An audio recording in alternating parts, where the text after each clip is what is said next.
les han dicho, yo trabajo en OEFA, tengo ya 4 años trabajando en OEFA, entonces mi único interés hoy día es compartir con ustedes la experiencia que tenemos nosotros aplicando la normativa ambiental en el sector pesquería.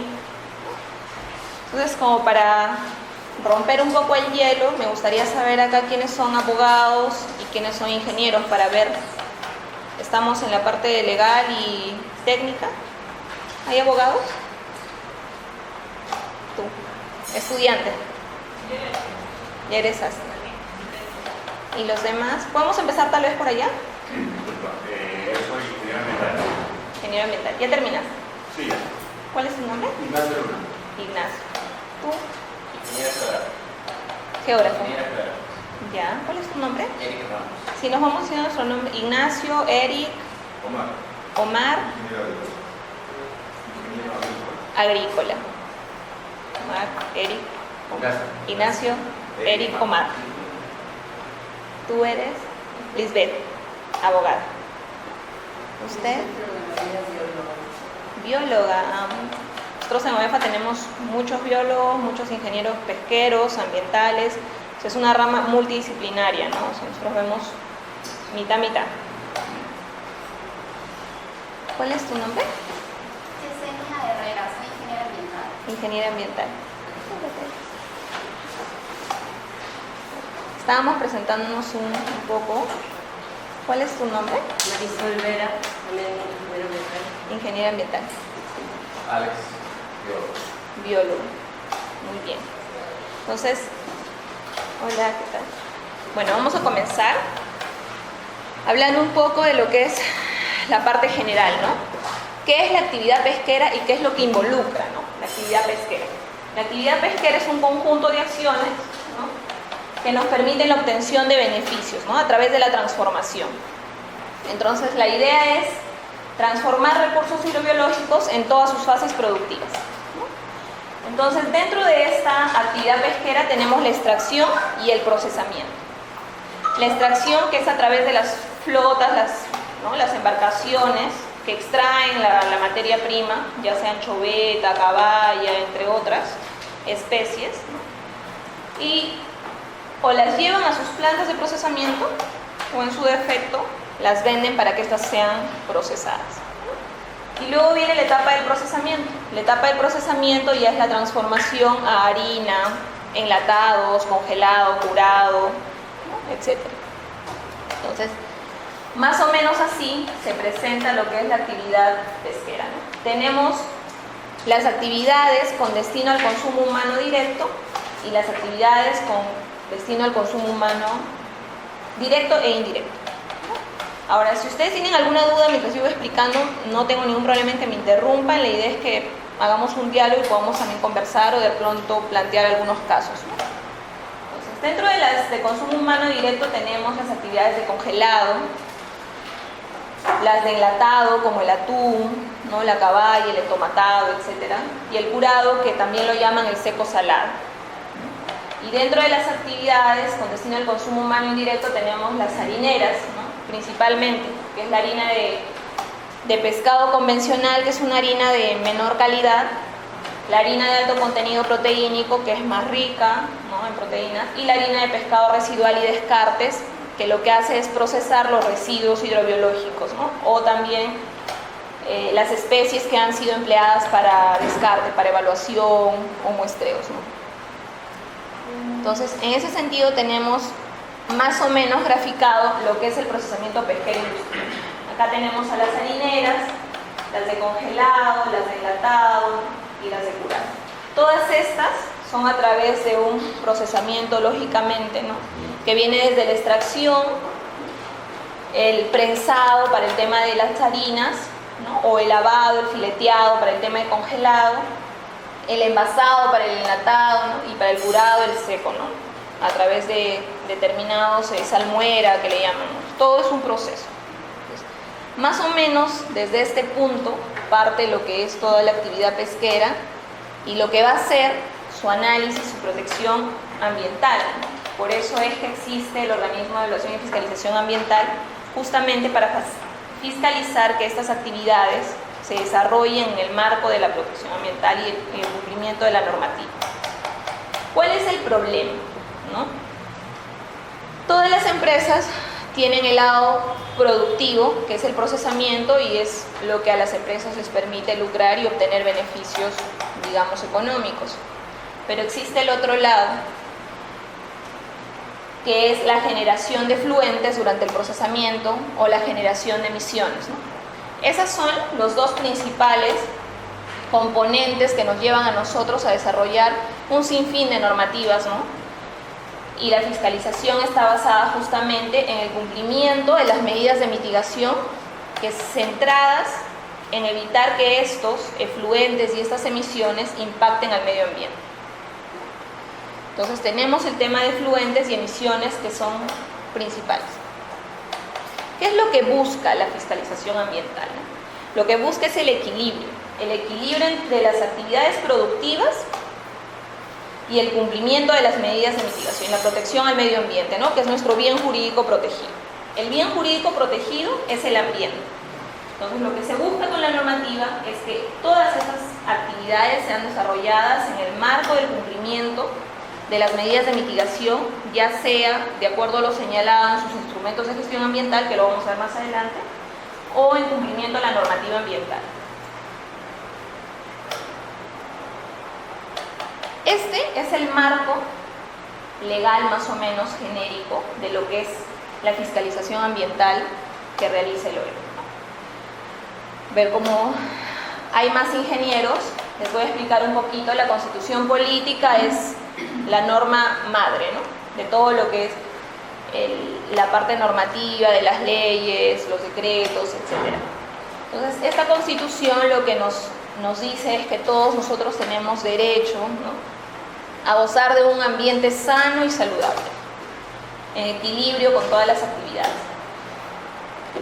Todas las normas provienen del bien jurídico protegido por la Constitución, que es la vida, la salud de las personas y a gozar de un ambiente sano y saludable, o sano y equilibrado.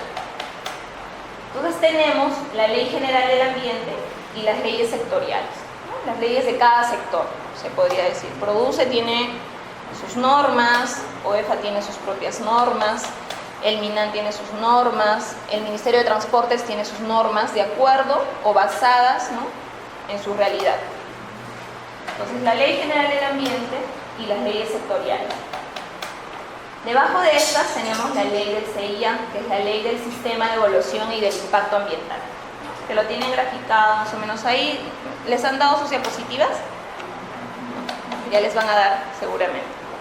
¿Ya? Entonces ahí vamos a poder, si queremos revisar un poco en la parte de la ley profundamente, ustedes pueden acceder a ella. Nosotros ahora vamos a hacer en 3 horas, vamos a tratar de abarcar lo máximo posible y voy a atender todas las consultas que ustedes tengan. Entonces tenemos la ley del Sistema de Evaluación y el Impacto Ambiental. Entonces, esta ley lo que hace es regular la actividad antes de, es decir, antes de iniciar una actividad productiva, las empresas tienen la obligación de presentar un estudio de impacto ambiental, y eso lo saben bien acá todos los ingenieros, los biólogos, etc. Entonces, tienen que presentar su estudio de impacto ambiental. Este estudio contiene todas las medidas de mitigación, ¿no?, que van a realizar para proteger el ambiente. Cómo van a tratar sus emisiones, cómo van a tratar sus efluentes, cuáles son las medidas de manejo y gestión de residuos sólidos que van a realizar, entre otros, ¿no? Pueden plantear también sus programas de monitoreos y así un sinfín de cosas. Ahora, en el sector pesquero no utilizan, no se ha visto nunca un instrumento de gestión ambiental o un EIA detallado, ¿no? Siempre utilizan el semi-detallado, porque las actividades son específicas, ¿no? Congelado, enlatado, o sea, no tienen subactividades. Entonces, la ley del Sistema de Evaluación de Impacto Ambiental lo que hace es regular antes de la actividad productiva. Te indica, te da todos los lineamientos, los requisitos que tú tienes que cumplir para presentar tu instrumento. Una vez presentado tu instrumento al sector competente o a la autoridad competente, que en este caso es el Ministerio de la Producción, ellos son los encargados de evaluar tu instrumento de gestión ambiental, verificar si cumples con todas las medidas de acuerdo a la actividad que vas a realizar, sea consumo humano directo o indirecto, Se hacen las observaciones, se levantan las observaciones, ¿no? Y se aprueba el instrumento, finalmente. Una vez aprobado el instrumento de gestión ambiental, se solicita a Produce, ¿no? La empresa solicita a Produce que le emita una constancia de verificación. Esta constancia de verificación contiene todas las medidas de mitigación implementadas por el administrador. O sea, no solo las que deciden su instrumento, sino que van y verifican in situ si efectivamente cuenta con todas las medidas de mitigación que ha establecido en su instrumento.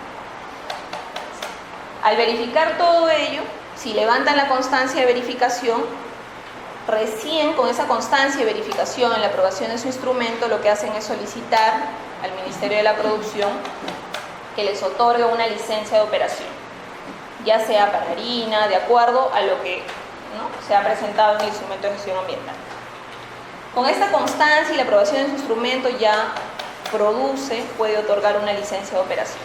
Entonces, eso es el antes de la actividad productiva.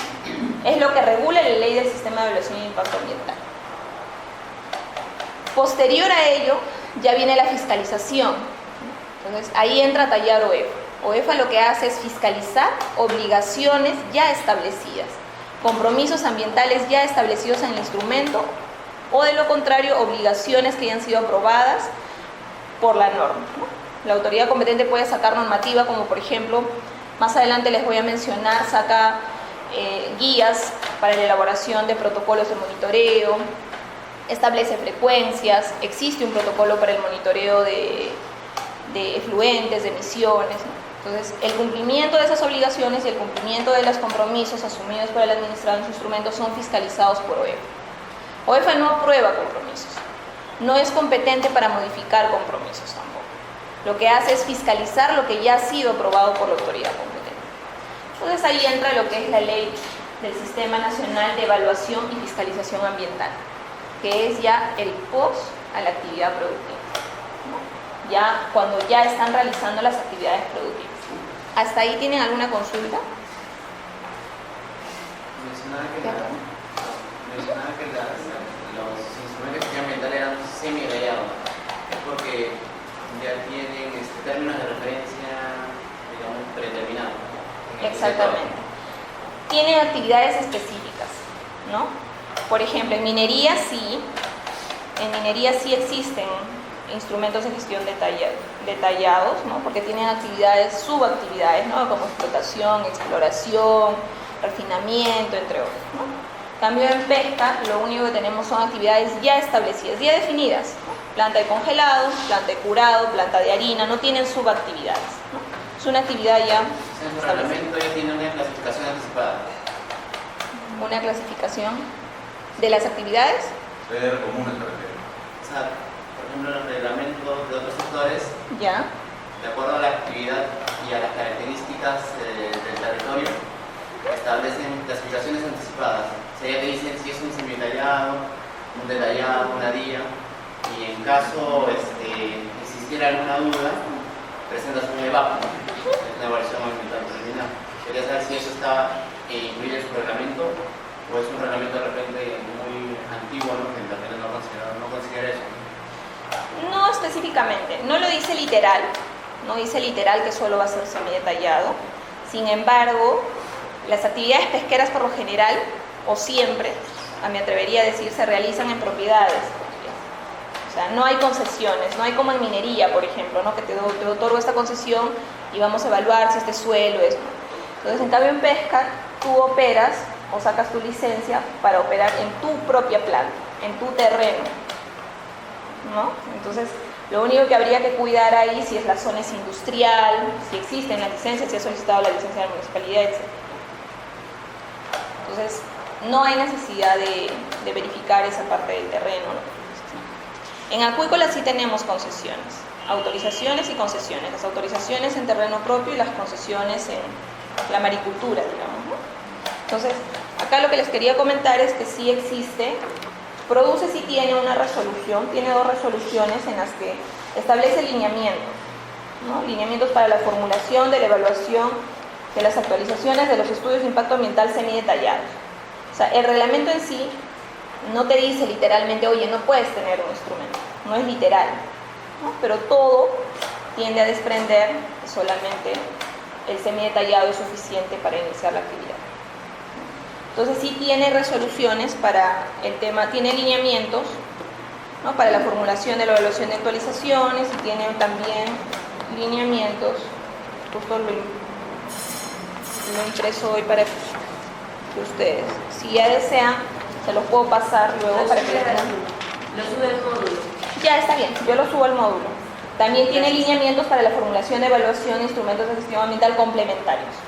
O sea, semidetallados cuando tú empiezas de cero, ¿no? Ella es semidetallado, y también hay para la aprobación lineamientos para instrumentos de gestión complementarios como el plan de manejo ambiental, actualizar, ¿no?, digamos, innovar. O sea, no es que se deja sin efecto tu instrumento, sino que adicionalmente vas a asumir otros compromisos o vas a modificar compromisos, ¿no? Entonces, en ese sentido es más o menos. Ahora, estábamos en la ley del CINEFA, ¿no? Entonces, dentro de esta ley del CINEFA, ya que es ya post-actividad productiva, tenemos todo la normativa que ha emitido el OEF, ¿no?, que es los lineamientos de medidas correctivas, el reglamento de medidas administrativas, el texto único ordenado del reglamento del procedimiento administrativo sancionador, ¿no?, que es a través del cual evaluamos si existe o no infracciones, y se inicia un procedimiento administrativo sancionador, ¿no? Acá les he puesto, no lo vamos a leer todo, ustedes lo van a tener en las diapositivas, les he hecho como un extracto de todas las normas que utilizamos en el sector pesquero para evaluarnos, son las principales, ¿no? Si por ahí falta una, es una que no se utiliza mucho o que de pronto se va a utilizar en un caso específico. Entonces, entre estas normas tenemos las que ha aprobado el Ministerio de la Producción, que está la Ley General de Pesca, el reglamento de la Ley General de Pesca, el texto único ordenado del reglamento de inspecciones y sanciones, ¿no?, que regula las... Y también tenemos las transversales que ha emitido el OEF, ¿no?, que es la resolución de Consejo Directivo, por ejemplo, 042, que establece las infracciones y las sanciones para la eficacia de la fiscalización, es decir, regula todo aquello que impida llevar una fiscalización. Voy a la planta de procesamiento, no me permiten el ingreso, me obstaculizan, no me dejan esperando, entre otras actividades que obstaculizan, ¿no? O requiero información y no me proporcionan información. Entonces, todo aquello que obstaculiza mis labores de fiscalización están incluidas en esta tipificación. También tenemos la resolución de Consejo Directivo 045 del 2013. Esta aprueba todas las infracciones, regula las infracciones relacionadas con el cumplimiento de los instrumentos de gestión ambiental. Todo lo que tenga que ver con compromisos ambientales incluidos o contenidos en los instrumentos de gestión ambiental están incluidos en esta norma. También están incluidos en esta norma las actividades realizadas sin licencia o en actividades o en zonas prohibidas, ¿no?, que no han sido aprobadas por la autoridad competente, que es PRODUCE. Y la otra norma que tenemos, que es también aplicable, es la resolución de Consejo Directivo 042 del 2013. ¿No está ahí clara? Está muy chiquita. ¿La pueden ver? Yo tampoco. Y ahora sí. ¿No? A ver, quería que vean todo. Lamentablemente me equivoqué y lo mandé en PDF.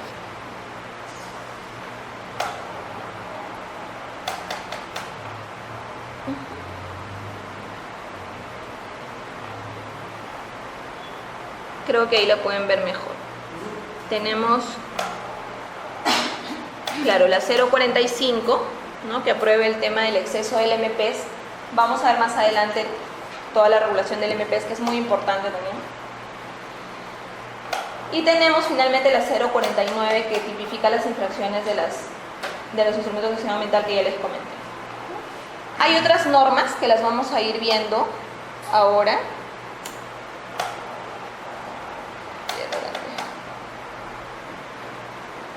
Lo agrandé mucho. Disculpe, consulta, ¿esas normativas que presentan solamente es la que vos faculta para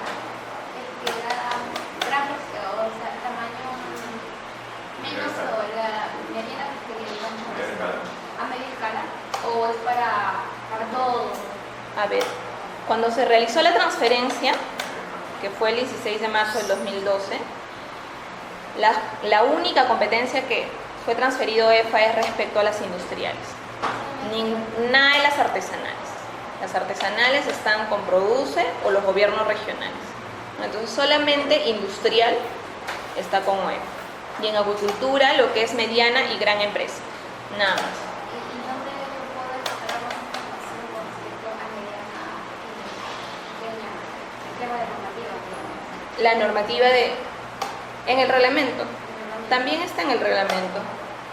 En el reglamento de la Ley General de Pesca.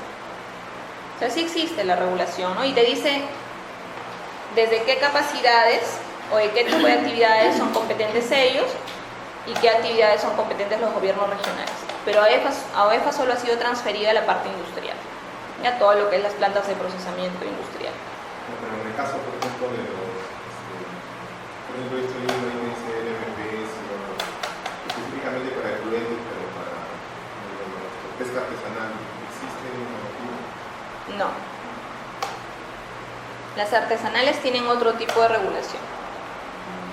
Incluso el tema de emisiones y efluentes es únicamente para las de consumo humano indirecto, ¿no? Que son las harineras. No se ha emitido una norma, no se ha aprobado una norma para las de consumo humano directo, ¿no? Eso lo vamos a ver ahorita. Bueno, habiendo hecho una parte introductoria, si tienen alguna consulta me dicen hasta acá. Vamos a entrar a lo que es ya básicamente todo lo que abarca la fiscalización, ¿no? Vamos a ver el macroproceso de fiscalización ambiental, el procedimiento administrativo sancionador, más o menos para que tengan una idea de cómo es, la promoción de la remediación ambiental, bueno, que es las medidas correctivas que viene aplicando EFA.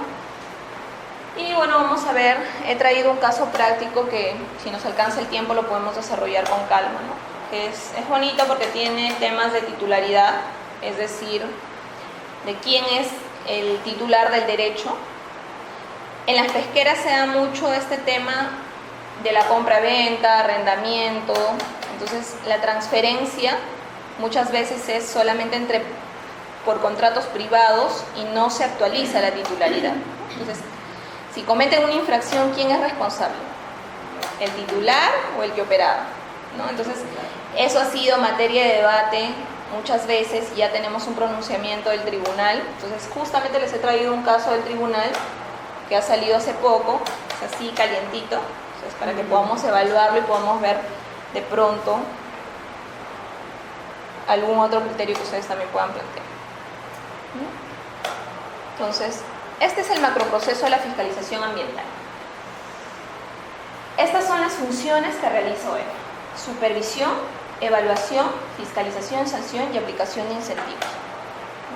También existe un área de aplicación de incentivos, no todo es castigo.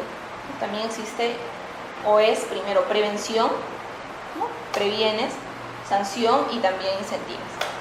Entonces tenemos supervisión, evaluación, fiscalización y sanción. Ahora lo vamos a profundizar un poco. ¿En qué consiste la evaluación, no? Es la vigilancia, monitoreo para asegurar el cumplimiento de las normas ambientales. Entonces, está a cargo de la dirección de evaluación del OEFA.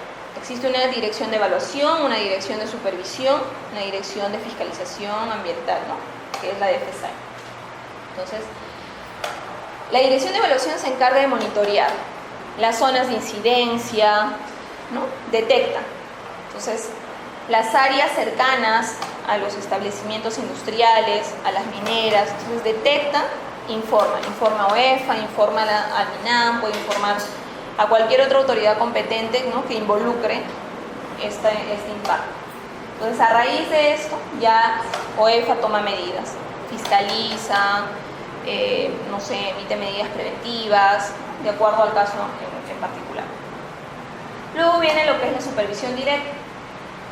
Acá está centrado ya el tema de la verificación del cumplimiento de obligaciones ambientales fiscalizables. ¿Cuáles son las obligaciones ambientales fiscalizables? Todas las que están, los compromisos ambientales asumidos en los instrumentos y las obligaciones aprobadas por la normativa. Y finalmente viene la fiscalización y sanción, que consiste en la investigación de la comisión de infracciones, ¿no? Entonces llegan los hallazgos que ha verificado la dirección de supervisión y lo que se hace es evaluar Si detectamos que existe o hay indicios de la comisión de alguna infracción, lo que se hace es iniciar un procedimiento, imponer sanciones, declarar la responsabilidad administrativa, ordenar medidas administrativas y también tiene la función de otorgar incentivos. Entonces, ¿estamos bien hasta ahí? ¿Estamos un poco cansados? ¿Sí? ¿Todos bien? Salimos del trabajo, bueno, yo también salgo del trabajo, entiendo que estemos cansaditos, es que es normal, si quieren interrumpir, interrumpan, pregunten, podemos hablar de algún caso en particular que tengan y así nos vamos distrayendo un poco también, ¿no? Para hacerlo ameno, chicos. Entonces, tenemos el tema de las obligaciones ambientales fiscalizables, ¿no? Vamos a ahondar acá porque de esto parte lo que es todo el procedimiento administrativo que realizó EFA, ¿no? Entonces, tenemos las obligaciones legales, que es lo que les decía, los límites máximos permisibles que ya están aprobados por la autoridad, ¿no? Nosotros no los aprobamos.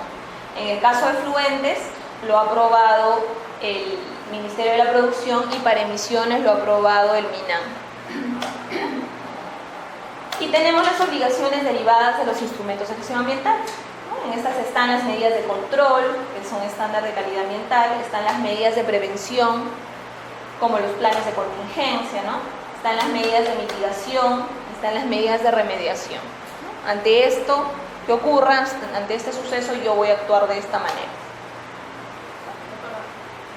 Respecto a los límites máximos permisibles, cumplimientos y emisiones, ¿solamente lo que han aprobado es para pesquería o es que se aplica para toda actividad que pueda haber? Estas normas son específicamente para el sector pesquero. O sea, lo que han sacado es solamente para pesquería.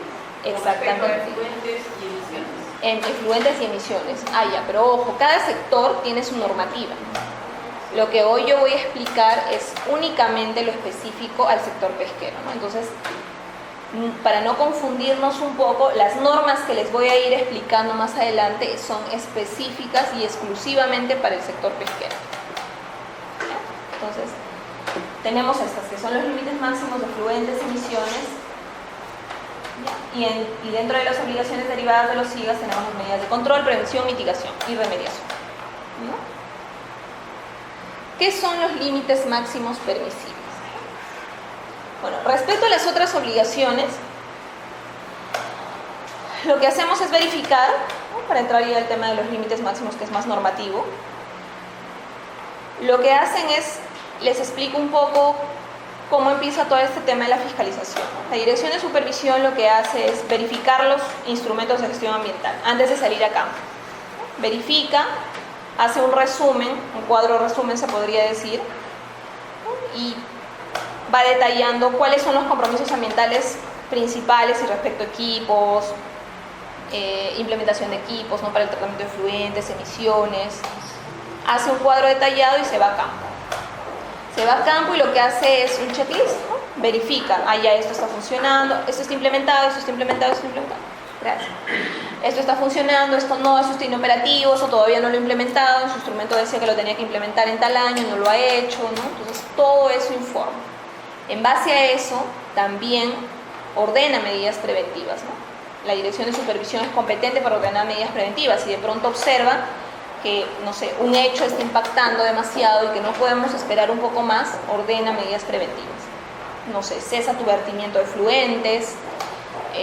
Han escuchado de la bahía del Ferrol que está realmente contaminada, grave. Entonces, por ejemplo, ¿no? Si va a una pesquera que está en el entorno de la bahía del Ferrol y que está virtiendo sus efluentes a la bahía del Ferrol y sin tratamiento encima, entonces lo que hace es actuar de inmediato y ordenar una medida preventiva, hasta que ya luego lleguen a Lima y se verifique todo lo demás. Entonces, esto es lo que hace la Dirección de Supervisión. Levanta todos los hallazgos, llega a Lima, ¿no? Verifica todo lo que ha observado en campo y también verifica la información que cuenta en gabinete. Es decir, si la empresa presentó reportes de monitoreo, informes de monitoreo de emisiones o de fluentes, lo que hace es verificar el cumplimiento de los límites máximos permisibles, ¿no? Entonces, lo que observa, levanta también. Entonces, tenemos dos partes, lo que se ha supervisado en campo y lo que se supervisa en gabinete, ¿no? En oficina. Entonces, Todo este match se junta y la Dirección de Supervisión emite un informe de supervisión directa. Este informe de supervisión directa llega a la Dirección de Fiscalización para que en el marco de sus funciones pueda verificar si existen indicios de la comisión de alguna infracción. Y ya luego viene todo el procedimiento que también les voy a explicar más adelante. Esas son respecto a todas las demás obligaciones. Ahora, vamos a hablar del tema de los límites máximos permisibles, ¿no? Que es un poco normativo. Pues, ¿qué son los límites máximos permisibles? ¿Quién nos dice, a ver, qué son los límites máximos permisibles? O la idea que tenga. Un ingeniero ambiental. Hay varios. La concentración máxima de un elemento para que no cause un daño. El máximo permitido puede ser el componente ambiental, en este caso sea aire, agua, suelo o ruido, no sé, que puede permitir para que no genere un daño al ambiente de la ciudad. Muy bien, bueno, su compañero ya lo ha explicado bien, ¿no? Es la concentración o grado de elementos, sustancias, parámetros físicos, químicos, biológicos que caracterizan un efluente o una emisión que al ser excedidos pueden causar daños, ¿no? A la salud, bienestar humano, al ambiente. Su cumplimiento es exigible legalmente, como les decía. Ahora, en efluentes, por ejemplo, se verifican los parámetros aceites y grasas, sólidos suspendidos totales, ¿no? En emisiones tenemos el material particulado, ¿no? Eso lo vamos a ir viendo también ahora. Entonces, vamos a entrar a efluentes. Creo que acá me han puesto. No sé si tienen un plumón. Ahora le voy a pedir. Ya pues. Respecto a efluentes, tenemos el Decreto Supremo 010 del 2008, produce. ¿Ya? Fue aprobado por el Ministerio de la Producción. En este Decreto Supremo se aprobaron los límites máximos permisibles para efluentes, ¿no? Esta es la tabla de los límites máximos permisibles para aceites y grasas, sólidos suspendidos,